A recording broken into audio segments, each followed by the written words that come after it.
बस क्या nuclear mass है। तो न्यूक्लियर मास जो हमारे पास है वो नियरली हमारे पास क्या है, n is equal to 10⁻27 kg। और ये जो हमारे पास है ये वेरी स्मॉल क्वांटिटी है, वेरी स्मॉल क्वांटिटी है। तो इसके लिए हम वेवर यूनिट डिफाइन करते हैं। जिस तरह हमने कहा कि r जो है हम इसको मेजर करते हैं मीटर में, इसको हम करते हैं सेंटीमीटर में, सही है।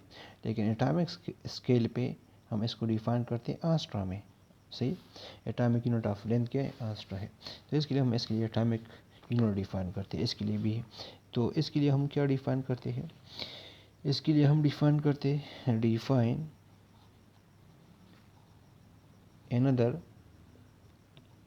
another unit called AMU, atomic mass unit, सही है। और इसको डिफाइन करने के लिए वी टेक कार्बन 12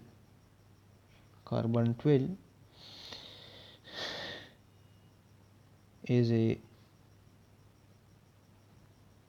स्टैंडर्ड। हम कार्बन 12 से इसको डिफाइन करते हैं, सही है।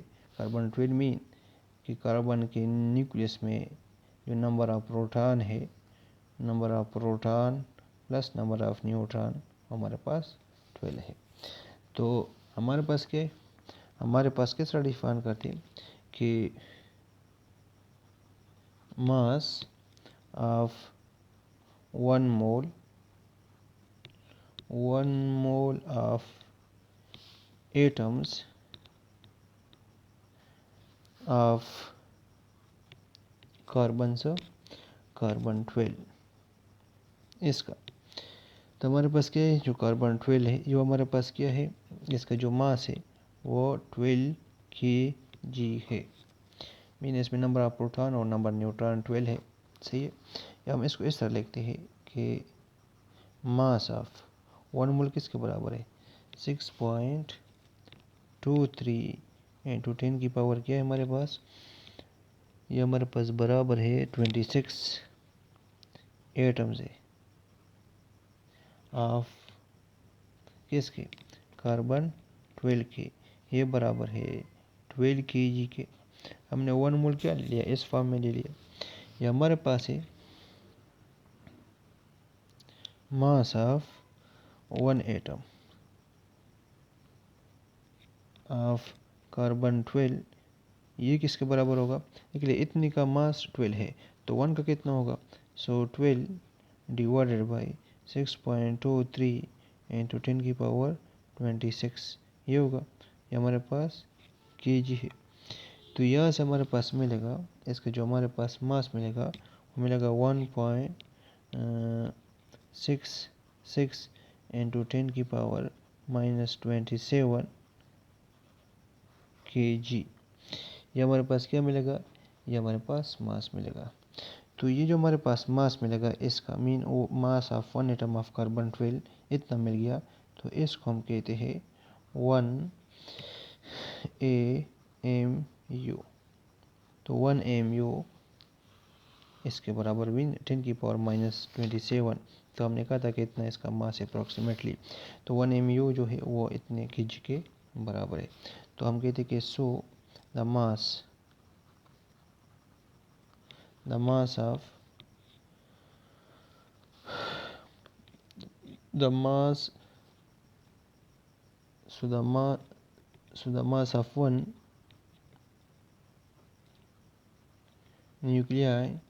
nucleon of the cell। या हम ऐसा लिखते हैं कि so the mass of one atom of carbon 12 इसको कह दी क्या, is called 1 AMU। कार्बन 12 का जो so the mass of one atom of a carbon 12 is called so 1 AMU, क्योंकि 1 एटम में कितना होता है, 12 नंबर ऑफ प्रोटॉन न्यूट्रॉन होता है। या हम इस तरह कहते हैं कि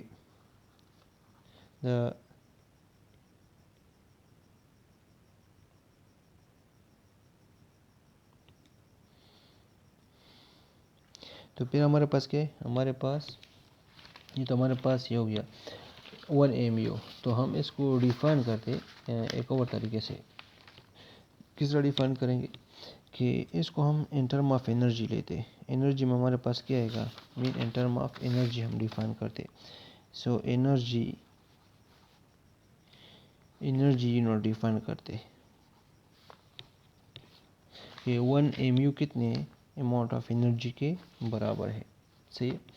हमारे पास क्या है, हमारे पास E is equal to M C square है, आइंस्टाइन इक्वेशन हमारे पास।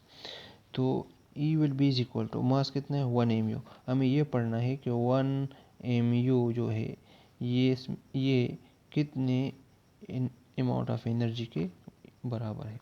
सो E is equal to mass कितना लेना है 1 mu।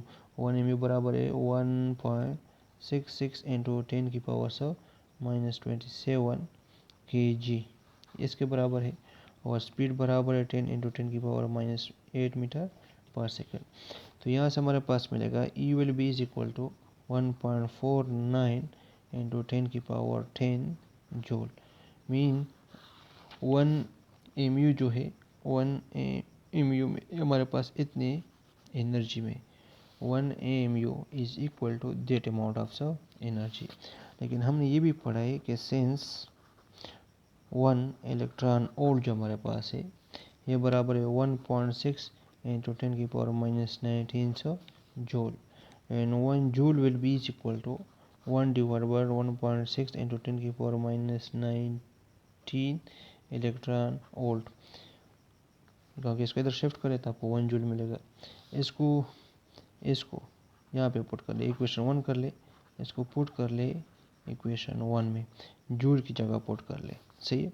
तो 1 जूल के बराबर है। तो E will be is equal to 1.49 into 10 की पावर -10 मल्टीप्लाइड बाई 1 जूल किसके बराबर है, इसके बराबर है। तो ये 1.6 इंटू 10 की पावर -19 इलेक्ट्रॉन वोल्ट इसके बराबर होगा। तो यहाँ से E हमारे पास मिलेगा 931 इंटू 10 की पावर 6 इलेक्ट्रॉन वोल्ट।